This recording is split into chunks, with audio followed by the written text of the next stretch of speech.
The Hong Kong Classic Cup then is our feature race. It's also the last day that Alexi Bedell will be riding in Hong Kong for this current season. 14 winners so far. He was the special guest as well on Hong Kong Direct. So go to the website and it's under Multimedia Showcase. He'll be riding Rattan here in the 4-year-old feature. They line up, though, of course, with the #1 saddlecloth belonging to Nothing I Like More as the highest rated 4-year-old in the field. Odds on he will be here. Exultant finished 4th in the Classic Mile. Singapore Sling finished 3rd. The Golden Age, he's new as well. He's been racing at Happy Valley. Rivet finished 5th. Denoso last amount. More Than Lucky 3rd in the Classic Cup.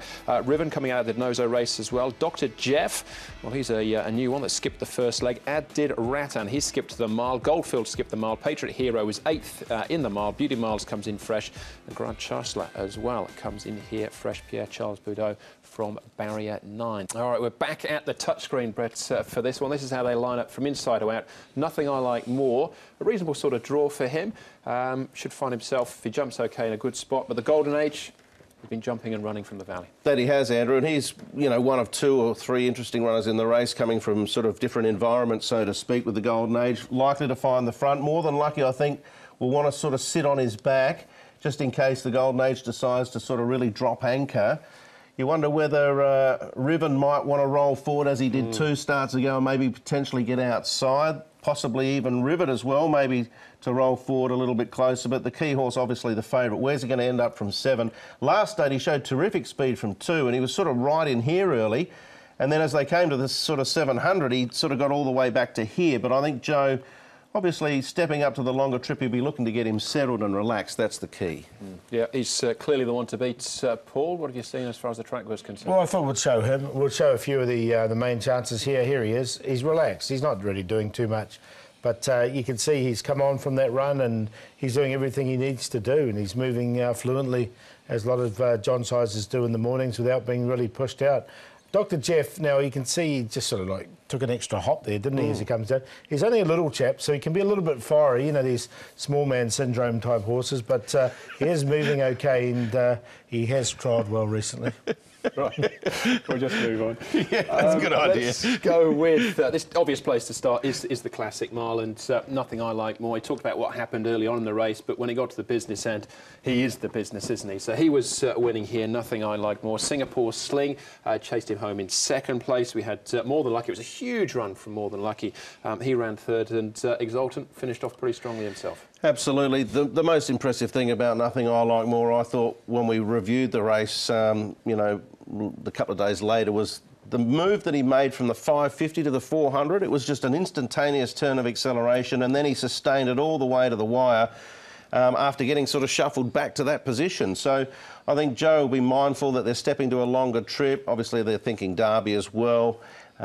He'll just be looking to get the horse relaxed, and he'll know when he has to make his moves. Singapore Sling, gallant in defeat. He's got more to come, no doubt. Exultant, we know 2000. He's got a fabulous turn of acceleration. He's going to be really dangerous, I would have thought, in the Derby.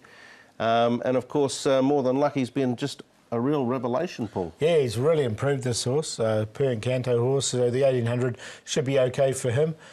Look, that's the form race, isn't it? So you have to use it. Yeah, I just think that class will get him to 1800 metres, even if well, the Derby's down the road. But this is a trial coming in. This is More Than Lucky. This is a very impressive trial from him, with Nothing I Like More in the field as well, and along with Singapore Sling too. And you've also got Dr. Jeff, where he likes to be, right on the outside. Yeah, just having their sort of final little hit-outs in preparation for the Classic Cup. And he's certainly no bright spark, is he, in the morning, Paul? Nothing I Like More on the dirt. I mean, you look at him there, you wouldn't pick him as the horse with the record that he's got, but we know when he gets onto the turf, it's a different kettle of fish. A lot different. A lot of horses are like that, aren't they, on the all-weather? You know, he did what he had to do. He was pushed out a little bit. Obviously, More Than Lucky going a lot better on that surface. Yeah, you'd look at that and go, oh, gee, More Than Lucky went well, and Singapore Sling hit the line well. But when Nothing I Like More gets onto the turf, that's where he's most comfortable. And puts his game face on as well. Yeah. All right, well, this is the Golden Age, who's been plying his trade at Happy Valley of late. And this is over the 1650. I think it'd be better up in trip to the 1800 metres. And the other horse to take note of here is Goldfield. Yeah, I'm not sure Goldfield's quite ready. He's a lovely horse. and he'll be winning races here in Hong Kong, but this might have just come up a little bit early for him. However, the Golden Age has had a terrific preparation leading into the Classic Cup. We know he's sort of one trick, so to speak, jump and run, but he's likely to get the race run to suit here unless there's sort of a fly in the ointment that wants to pressure him for the lead. That'll give him an opportunity to show his best. Whether he's got the dash and the class in the last 200 to 300, I've got a little question mark, but he'll be there for a long time. Very fit, fifth up twice in one of this season, so yeah. 50 Class to 1 two, shot class as well. two, whatever. So.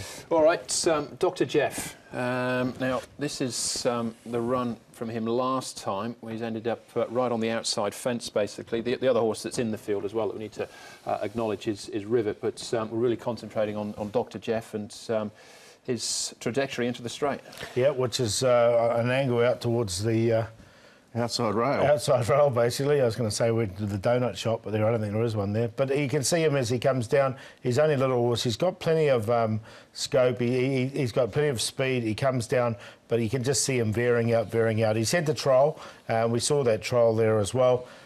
Look, in this type of race, you've got to do everything right. Correct. And that's the question, mate. He was sort of running away from the whip there, I think, and that's not really a good sign that the horse is fully focused, is it? He's got ability. We saw that from the runs prior. If he can put it all together, he might be able to sort of finish in the first half a dozen. Yeah, Time to Celebrate, who won that, was well beaten in the Classic Mile. But again, I think he's certainly got ability. Rattan is another horse that comes in here after skipping the mile. His trainer, Richard Gibson. Richard, Rattan, we've seen most of these four-year-olds come up against each other. Yours has gone a different path towards the Classic Cup. How do you feel he'll measure up? Yeah, it's a good question. I noticed he was the most experienced horse in the race. You know, you're always pleased when a PPG comes up through the ranks and goes right up to Group 1 level. That's a good achievement for the horse himself. We're very proud of his race record. Sunday will show if we're up against the very best of his generation. Last time out, the race wasn't really run to suit him, but you must have been pleased the way that he finished it off. Yeah, no, his times are good. His last two runs have been good. You know, we've been very satisfied with the horse's race record this year, and hope the step-up and trip is going to help a bit more. And the fact, too, with him that he ran so well over 1,800 metres last time out, whereas the others, for some of them, it's an unknown. That must give you some more confidence. Yeah, sure. You know, the horse has got lots of experience. He's the most experienced horse in the race, and I think that counts against this four-year-old generation. How do you compare Rattan to some of the other top four-year-olds that you've had, Richard? I don't compare horses from year in to year out. You know, we just focus on the preparation of the horse, and we're really pleased with his prep, and we'll try and do our best Sunday. He's a $15 chance at the moment, but any shocks for us here, Paul? Who's on top? No, not with me. I'm pretty draw it straight down the line here. Middle of the road stuff. Nothing I like more. Tough to beat. Singapore Sling, same Quinella as the Classic Mile. Don't think the 200 metres will make any difference. Exultant, we'll put him in for third this time and just put Rivet. I think Rivet's still the horse on the improve, so I've got him in there for fourth, just ahead of More Than Lucky. But I went 1, 3, 2 and 5. I'd box them all up in the chest. 1, 3, 2, 6 for me. Following the Classic Mile form through to the Classic Cup. Nothing I like more. Singapore Sling, Exultant, More Than Lucky. The two horses that could feature in the finish that I haven't got in the four, definitely Rattan. He's a very, very nice horse, no doubt about that. And obviously the Golden Age, if he gets a soft time out in front, he'll kick pretty strongly and give himself a chance. Yeah, similar sort of theme from me as well. I've got the top four numbers in actual fact. The Golden Age, I think, can give them something to catch out in front. That is the Classic Cup. One more to go then. Two more to go in actual fact. There's 11 races, isn't it? Race number 10 comes up right after this.